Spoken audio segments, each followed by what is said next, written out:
Hi everyone, I am just now filming this introduction because hello, my first YouTube video and I completely forgot to do that.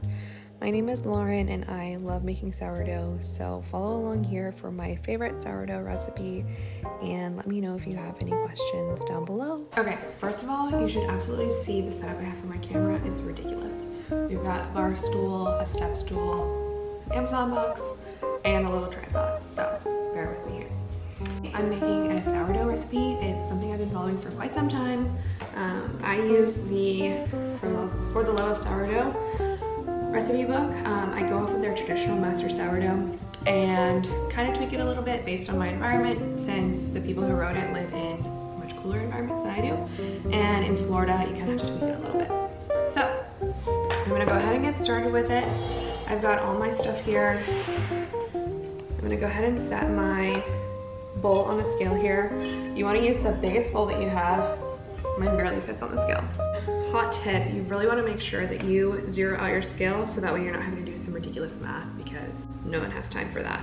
Okay, now that my scale is zeroed out, the thing that I like to do first is go ahead and pour in my water, which I have some kind of measured out here, and we're going for 570 grams of water. So we're just going to pour until the scale matches that. I always have to double check myself because anxiety.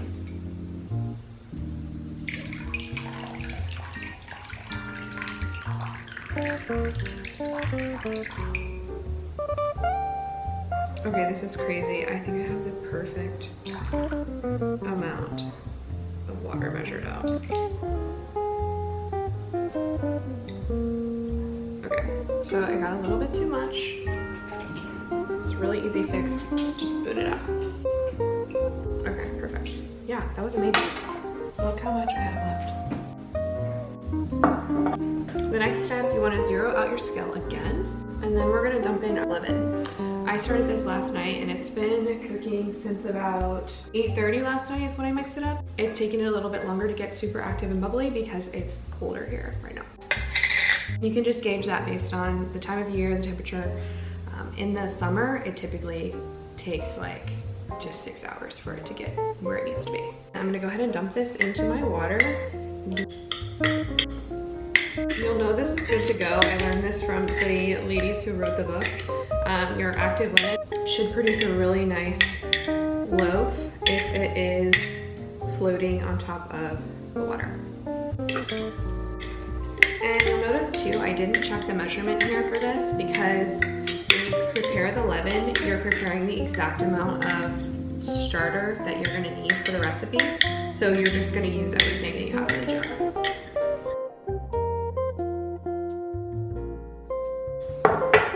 And this is an added step for me, but I like to go ahead and mix this up and get a really pretty creamy consistency. Look almost like milk.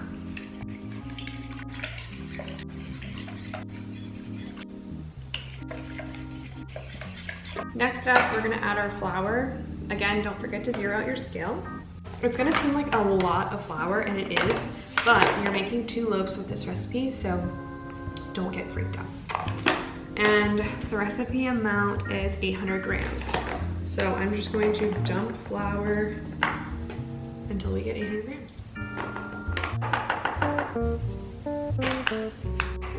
And you can use obviously any type of flour that you have access to.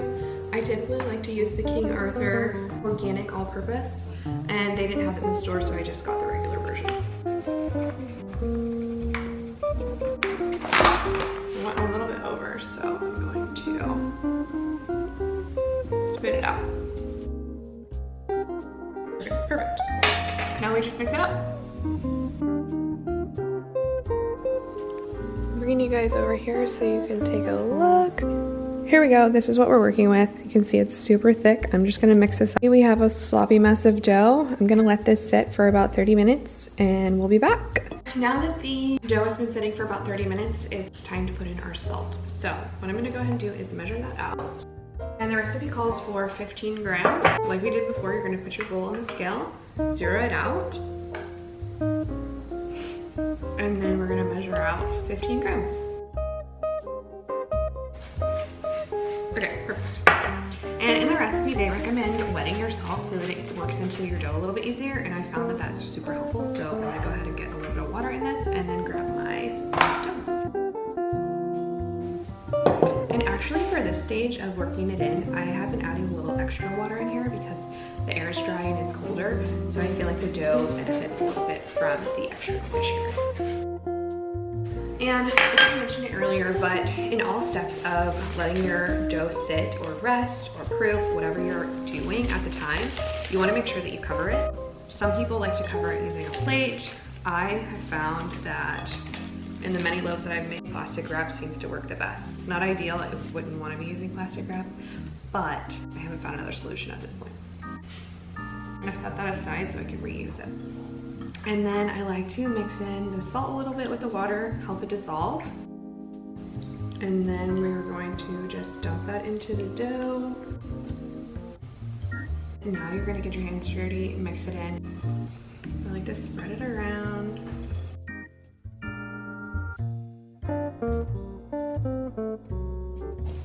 And if you're using a coarser salt, you'll be able to tell where kind of it is and if it's concentrated in one area, and then it allows you to work it in where you need to. I'm actually going to bring you guys over so you can have a look at the texture and have an idea as to what it should look like at this point in the process. This is what you should be working with. You can see it's pretty sticky, pretty stretchy. This looks good. We're going to cup the dough in this way and aggressively, or maybe not aggressive, but you're going to work your way around the bowl, and I'll give a demo in just a second of that. So you're just cupping it like this and working your way around the bowl. This is also a method that's in the For the Love of Sourdough cookbook.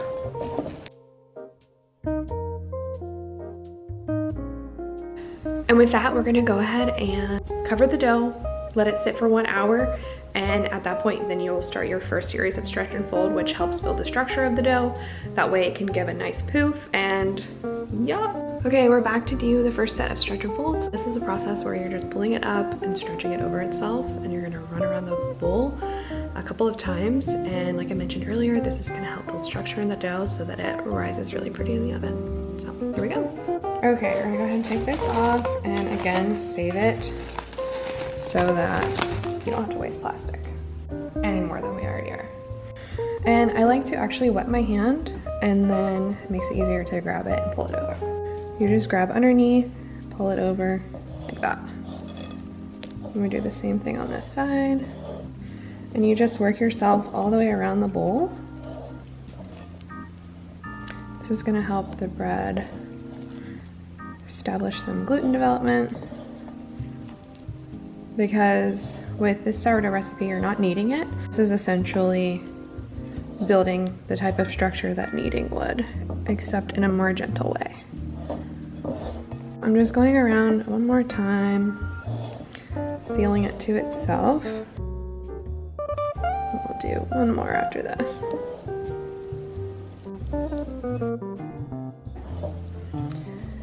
And that's that. We'll be back in 1 more hour for the second step. Back for the final step. I'm gonna go ahead and take this wrap off, and then we'll do the same thing we did last time.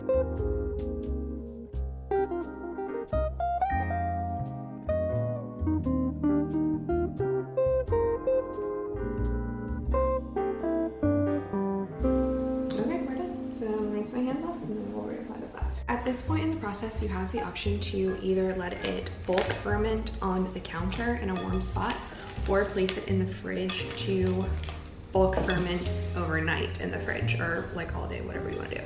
Because I started this loaf later in the day, I'm actually going to put it in the fridge and let it sit overnight, and tomorrow we'll bring it out and laminate, shape, and get ready to bake tomorrow. Typically, I let it proof on the counter because I usually start it earlier in the day, but because the temperatures are much colder now, it took my leaven longer to get active and bubbly, and now it's just taken longer to get to this point in the process. So I'm gonna go ahead and stick this in the fridge, and we'll be back tomorrow morning. Morning, everybody. I kind of got ahead of the game this morning and went ahead and set out my dough. It's been sitting for the last, I would say, 2 hours maybe. just bringing it back to room temperature because the next step, we don't want it to be cold. Sometimes you can leave it a little bit cold, but that's one of the reasons I actually prefer to have it do the bulk ferment on the counter so I don't have to worry about bringing it back to room temperature. But nonetheless, here we are. So let's go ahead and get into the lamination. You do want to go ahead and get out your bannetons. I just have regular round ones, 2 different sizes, and then you want to have your white rice flour to line it so it doesn't stick. Like I said, this has been sitting out for a couple hours. And we're gonna go ahead and toss this since it's full of moisture. You use this to get it out of the bowl. And at this point, you're gonna go ahead and divide your dough into your 2 loaves. As you can see, I had one bigger and smaller, so I'm gonna make one a little bit smaller and one a little bit bigger. Look at all this dough. And then, like I said, I'm gonna just split it so one's a little bit smaller than the other. And we'll let that one sit there for a minute. You're gonna just take it and sort of fan it out a little bit and get some more surface area out on your counter.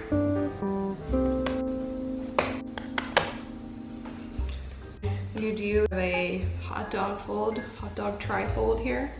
So you take one edge over, take the second edge over, and then you're gonna roll it like this. And this is a part that took me a little while to master, but you're gonna grab the bottom side and drag it towards you, and then drag it away. And just do that. What you're doing here is building tension in the loaf so that it has a really nice oven spring and that pretty ear development.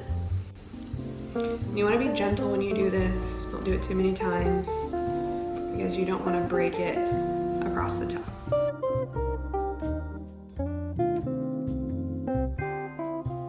You want it nice and tucked in underneath the bottom side there. Doing this part, I'm really using the tackiness of the counter to be able to push and pull and build that tension. Now I'm gonna go ahead and flour my banneton.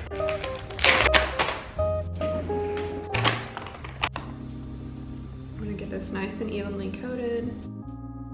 You don't wanna go too heavy. And then the recipe book that I follow says to let this rest on the counter for 10 minutes and then do some more tension building. I like to go ahead and just put it to banneton so it can start building some shape. And I'm going to actually pull it one more time to just get this nice and sealed up. Some recipes you follow may say that you don't want it to be sticky at this point. Mine is always kind of sticky. I think it's just the hydration amount in the dough. So don't trust too much if you feel like yours is too sticky. I decided for the small loaf, I'm gonna add some dried rosemary that's fresh from my garden. I dried out not too long ago. So let me go ahead and grab that and we will add it to the loaf. Adding inclusions into your loaf is pretty simple. You can get super creative and add whatever you'd like. Where you add it in the recipe process is up to you, and it also depends on what you're actually adding. So if you're adding a wet ingredient or something that you really want to mull into the loaf, have really intense flavor, you would want to add it during the mixing process, but most ingredients can be added during the lamination, which I'll show you in just a second.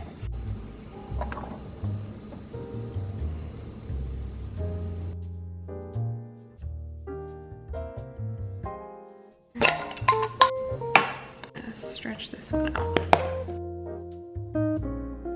Just gonna grab a little handful, sort of break it up, and you want to spread it throughout the middle section.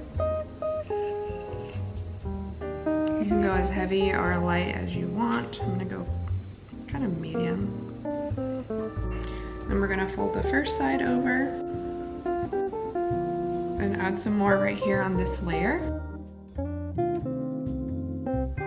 And here we are adding the last layer. We'll tuck it up here.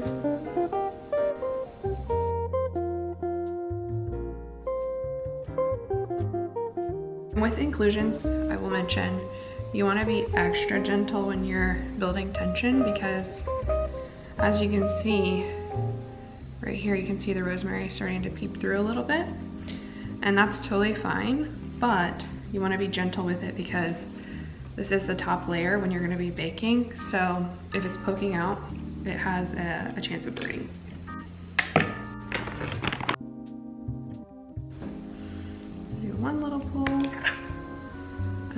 gently stick it in.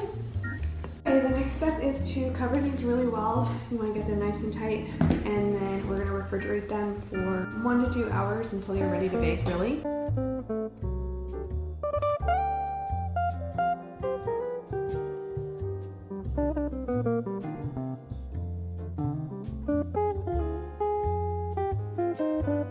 Okay, there we have it. We're wrapped and sealed, ready to go into the fridge. Refrigeration period is really to just help form up the shape and get it nice and firm and solid. The recipe book recommends this too. The oven spring ends up being much more successful baking from a cold temperature as opposed to a room temperature. I'm gonna put this in the fridge and we'll be back in just a little bit when it's time to score and bake.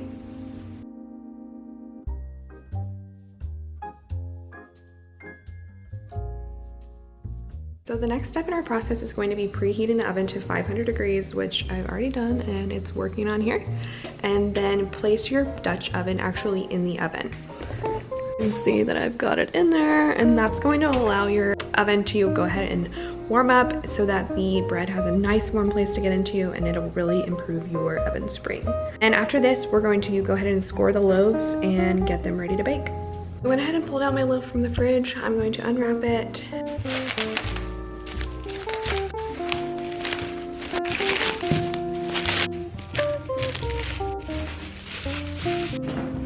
Next, you want to set out some parchment paper. I found that baking on parchment paper helps to keep the bottom from burning and getting too hard. So we're going to just flip this over right into the center of the parchment paper.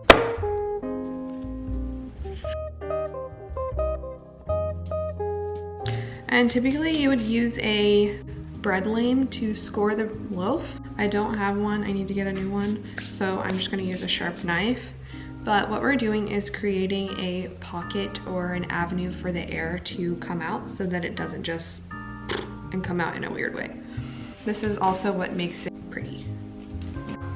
I'm just gonna do a basic ear across the side here, and then we can do some fun florals on this side. You wanna get a good, I would say like 1/4 inch deep. That way you've got good airflow. And since I'm using a knife, I'm gonna run it through again just to make sure. And this is just a shallow cut on the other side. Not for air purposes, just for design.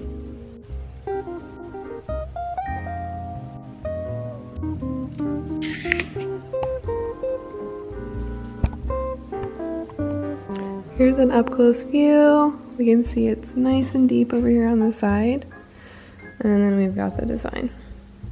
Next up, you're gonna pull your vessel, your Dutch oven, whatever type of vessel you're using, out of the oven. Flip your loaf in on the parchment paper and then cover it for 25 minutes. It's gonna cook covered, and then we'll take the lid off and let it bake for the rest of the time.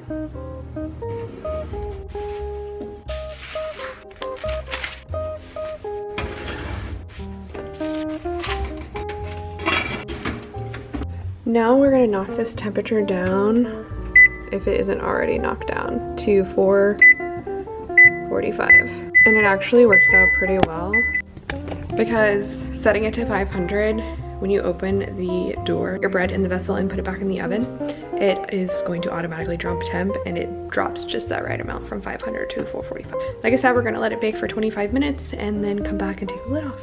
Okay, we're gonna go ahead and pull the lid off of the Dutch oven and hope that the bread rose well.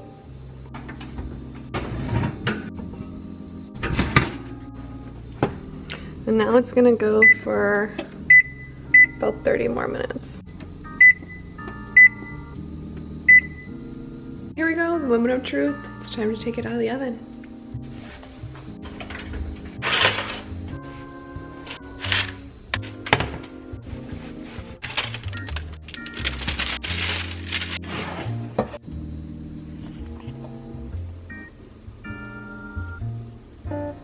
Let's cut into it.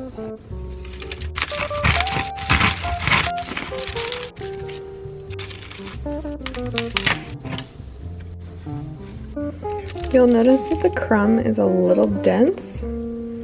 Typically like a little more bubble, but still going to taste delicious. It's probably because it overproofed just a little bit. The crust is so good. I'm gonna cut a piece and have some butter on it. Here, obviously you can tell I was having a hard time cutting it, so I ended up just cutting a piece off of the side. It was so crunchy.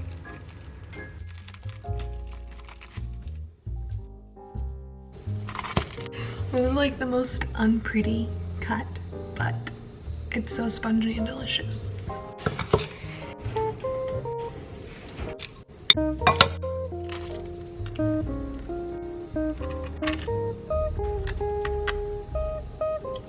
Cheers.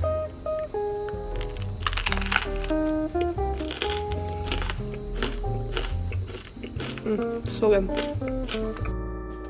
I failed to get a final photo of both of the loaves, but here's the second one. It was the larger of the loaves. You can see it came out super pretty and fun. Thank you all so much for watching this. I had a lot of fun making it and plan to make more in the future. So I will see you guys next time.